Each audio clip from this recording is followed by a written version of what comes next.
introducing myself, I don't know how to introduce myself, man. My artist name is H.Miguel. Born and raised in Toronto in Etobicoke. Parents come from Nicaragua. And I started painting 4 years ago because I was fucking depressed.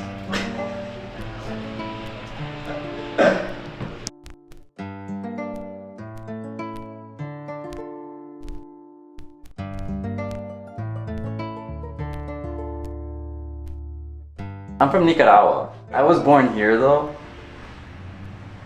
But like there are so many memories I have back home that just like even when I was in Miami last month talking to my aunt, I was saying how my grandma's house looked and stuff, and she's like, how do you remember all this? I'm just like, I don't know, certain things just got implanted into my brain. I look forward to going back home though.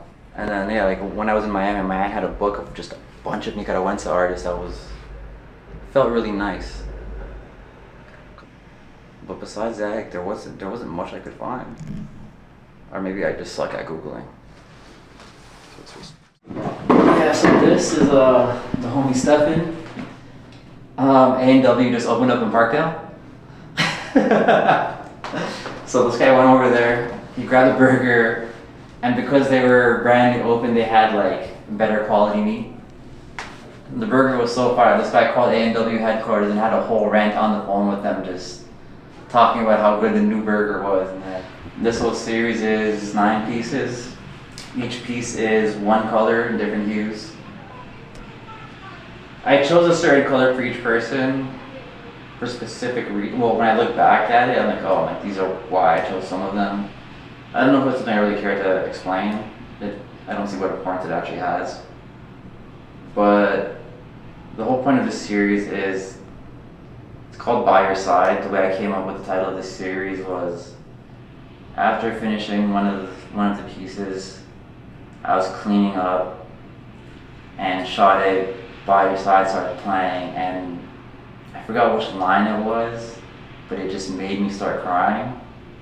And that's when I'm like, oh, like this is what this series has to be called.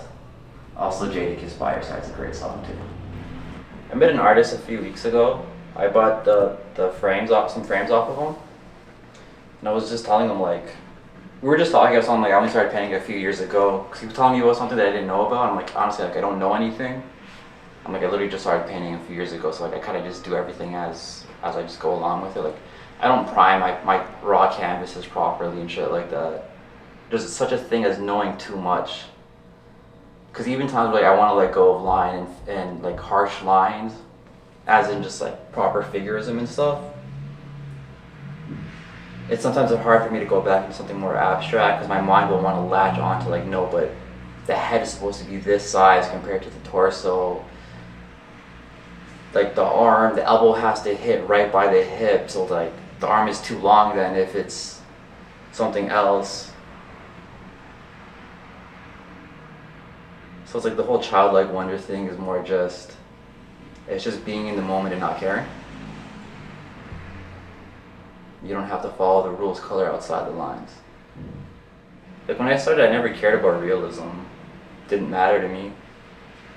And I had fun painting what I was painting, but then I had gotten to the point where like these things weren't impressive anymore.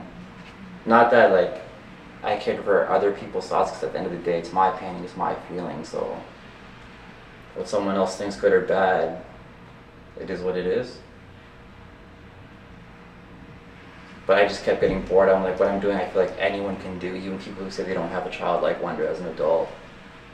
And then I started, when I was in the other studio, I started actually doing like art research on like the old masters like Caravaggio and all those guys, and I just got fascinated with lighting, you know.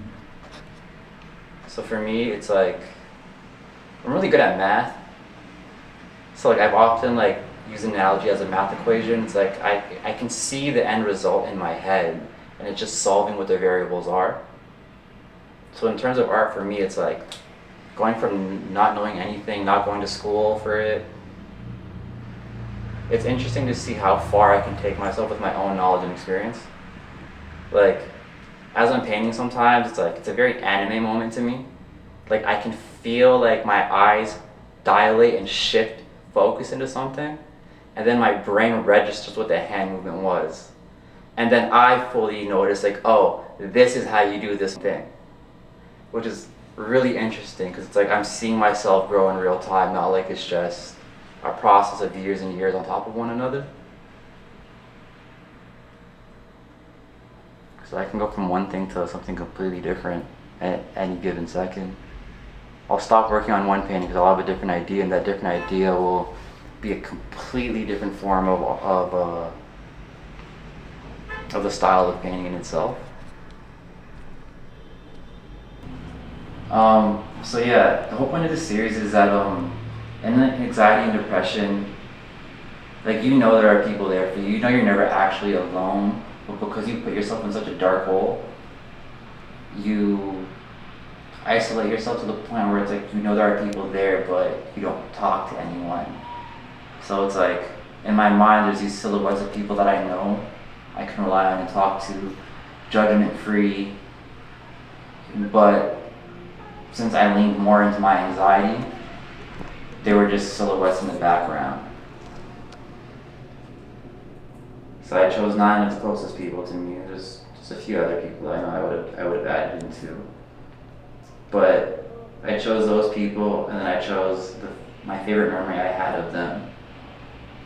And again, it leans into that thing of knowing the beauty of if you keep pushing through, no matter how dark a situation seems, things will always get better.